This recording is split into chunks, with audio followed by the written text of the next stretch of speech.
आप सभी को शुभ संध्या। आज पहला दिन है।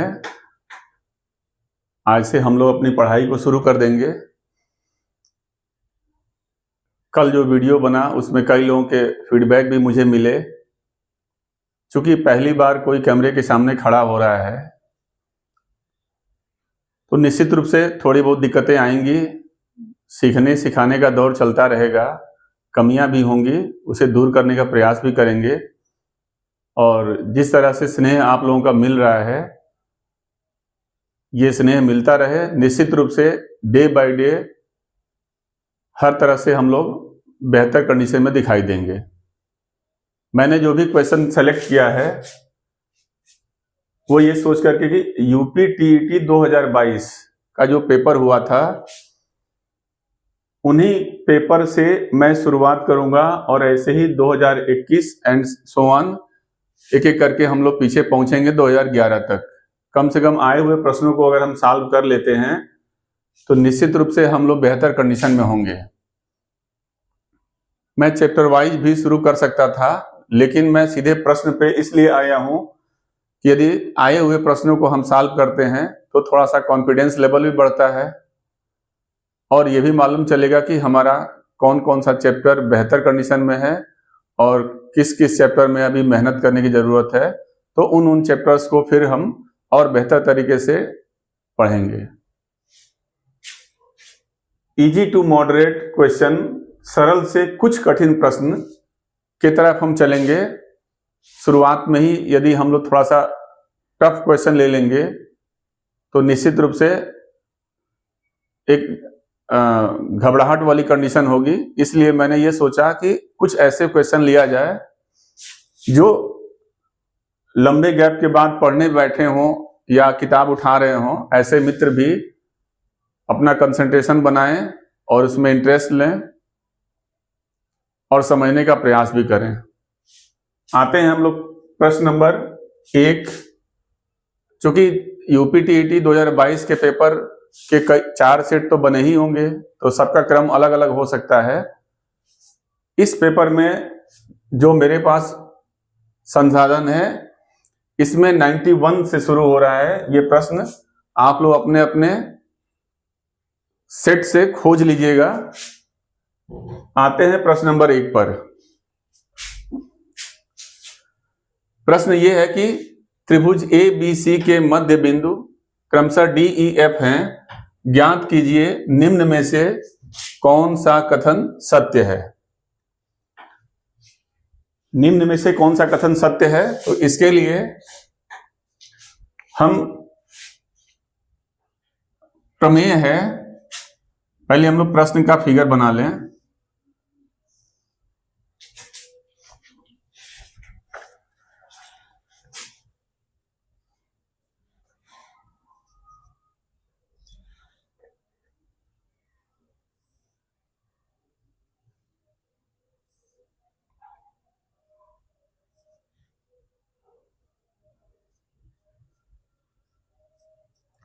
ये है फिगर। ये ट्रायंगल ए बी सी जिसमें ये दिया गया है मध्य बिंदु क्रमशः डी ई एफ हैं। D E F. सबसे बड़ी बात कि ये मैं एकदम से तेज चलूंगा तो शायद समझने में दिक्कत होगी, इसलिए मैं ये कोशिश करूंगा कि प्रश्न भले ही कम हो लेकिन जितना हो उतना आपको 100% समझ में आ जाए। इसलिए थोड़ी सी स्पीड मेरी स्लो भी होगी और सारे बिंदुओं को कवर करते हुए चलेंगे। ए बी सी एक त्रिभुज है, इनके ये मिड पॉइंट हैं। एक एक करके बी सी का डी, ए सी का ई, ए बी का एफ। अब हमें ये बताना है कि इसके आधार पर दिए हुए विकल्पों में कौन सा ऑप्शन सही है। इससे संबंधित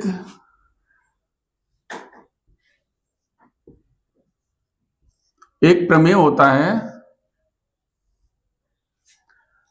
जिसमें यह कहा जाता है कि किसी भी त्रिभुज के दो भुजाओं का मध्य बिंदु को मिलाने वाली रेखा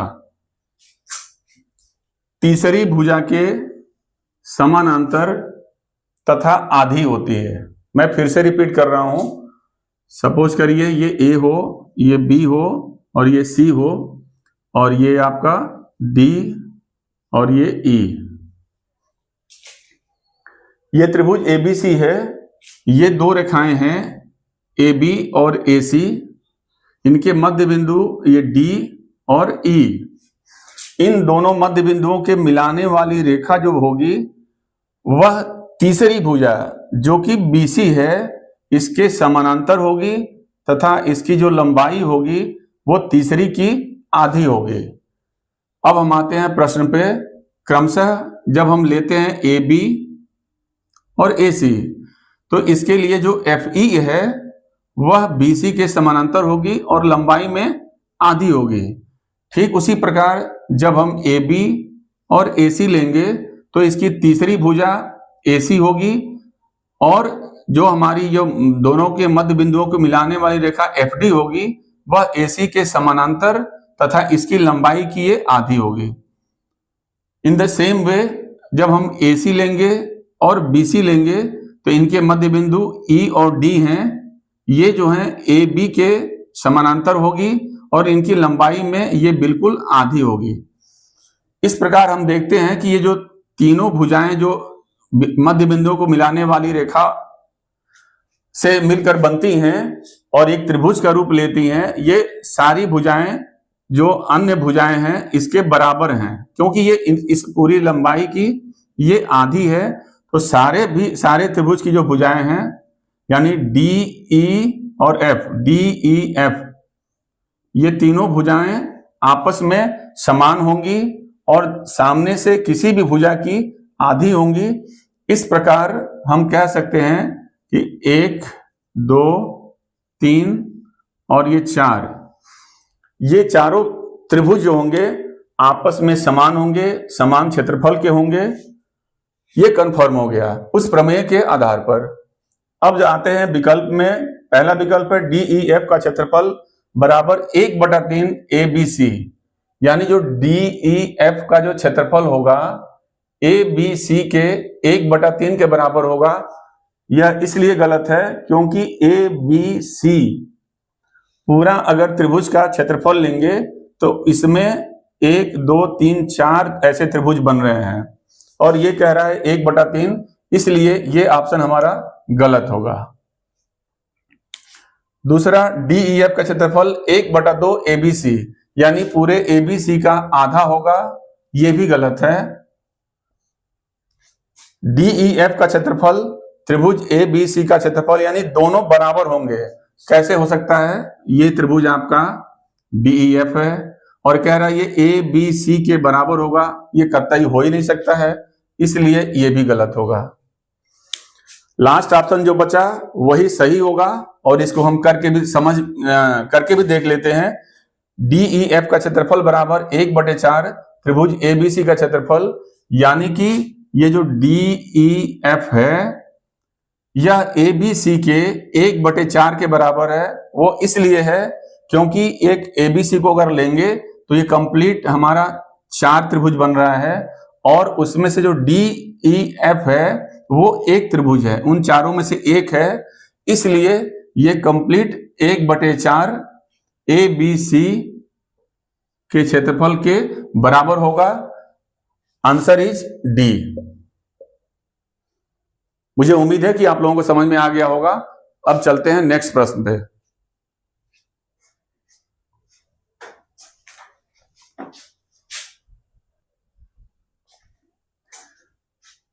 अगले प्रश्न पर आते हैं। प्रश्न यह है कि यदि 10⁻³ इज इक्वल टू 125, यदि 10⁻³ बराबर 125 हो तो 10⁻⁻2x 10⁻⁻2x का मान होगा। इसे हमें सॉल्व करना है, तो इसे सॉल्व करने के लिए पहले हम प्रश्न लिख लें। 10⁻³ इज इक्वल टू 125।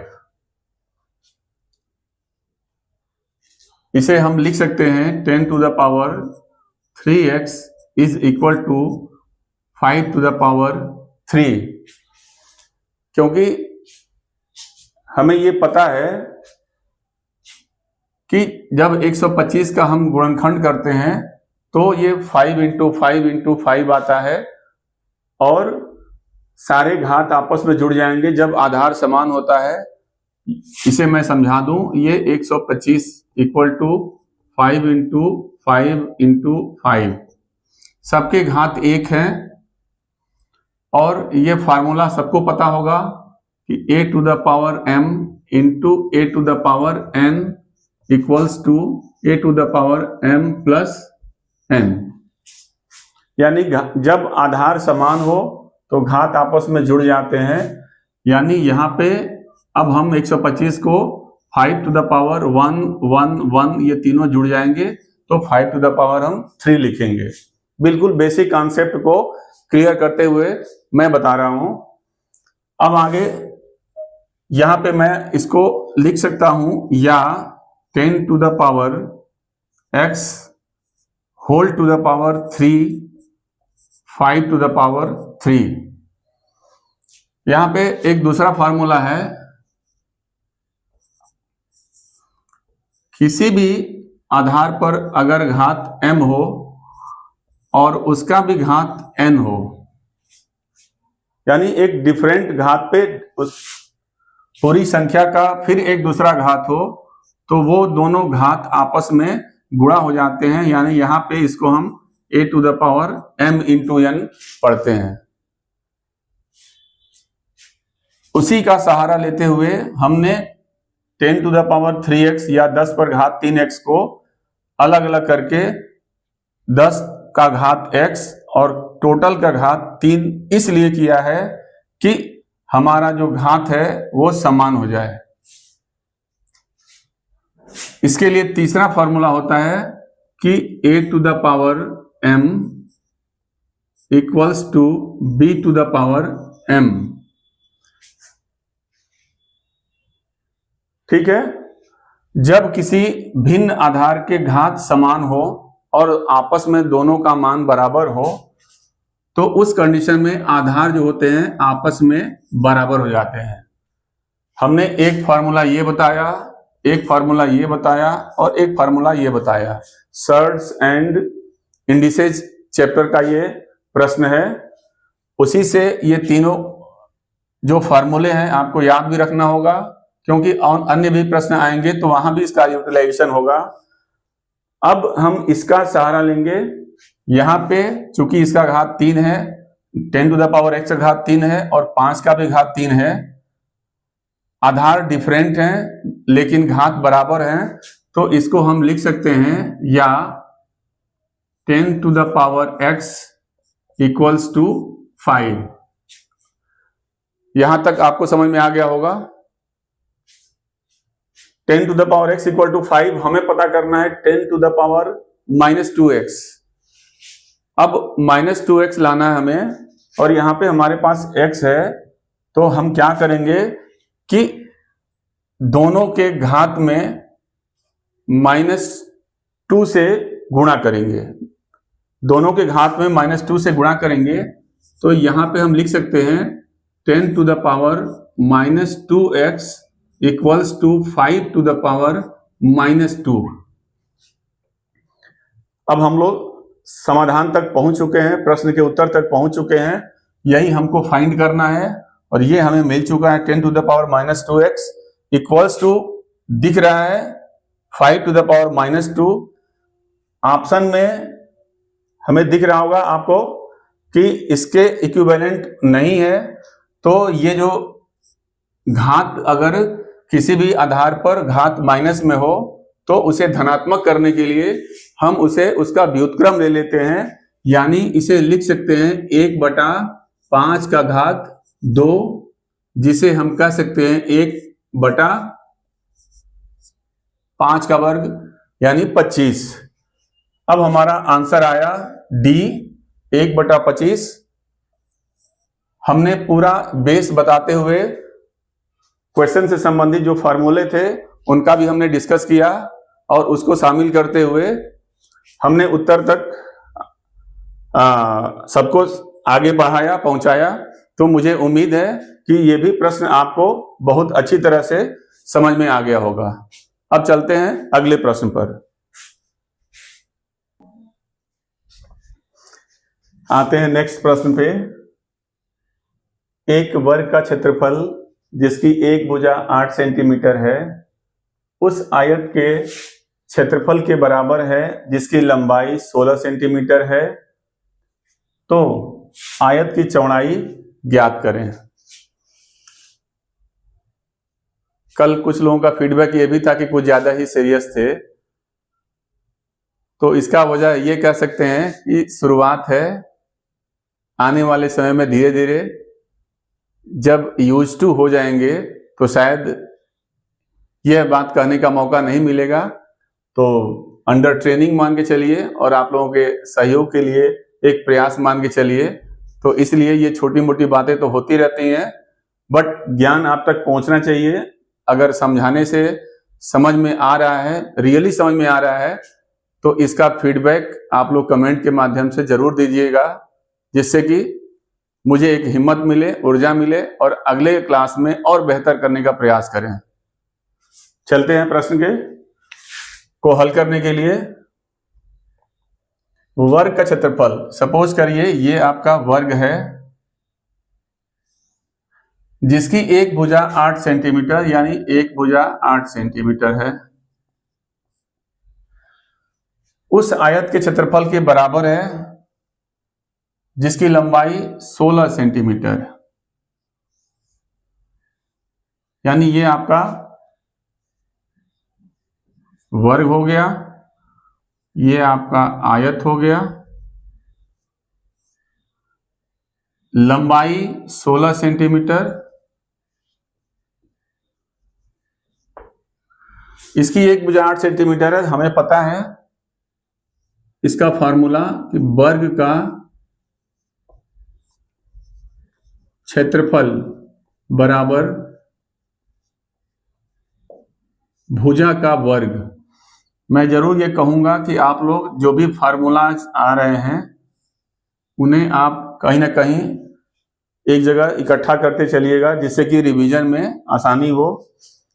तो वर्ग का क्षेत्रफल, भुजा का वर्ग, एक भुजा हमारी 8 सेंटीमीटर है, तो 8 का वर्ग करेंगे तो ये होगा आपका 64 वर्ग सेंटीमीटर। इकाई पर भी ध्यान देना है हमें, क्षेत्रफल है तो उसमें वर्ग जरूर जुटेगा। अब ये 64 वर्ग सेंटीमीटर है वो आयत के क्षेत्रफल के बराबर है, और ये भी कहा जा रहा है कि जिसके आयत की जो लंबाई है वो 16 सेंटीमीटर है, यानी कि ये जो वर्ग का क्षेत्रफल है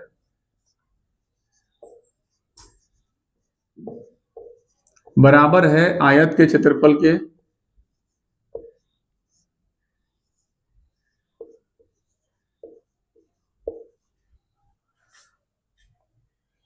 अब ये हो गया 64 और आयत का क्षेत्रफल क्या होता है, लंबाई गुणे चौड़ाई। लंबाई दी गई है 16, चौड़ाई मान लिया x है, यहां 64 है, इसलिए x बराबर 64/16 काटेंगे तो पहाड़ा पड़ेंगे, 16 चौको 64, यानी ये आपका आंसर होगा 4 सेंटीमीटर। आपका ऑप्शन कौन सा सही होगा, C will be the right answer. उम्मीद है यह भी प्रश्न आपको बेहतर तरीके से समझ में आ गया होगा।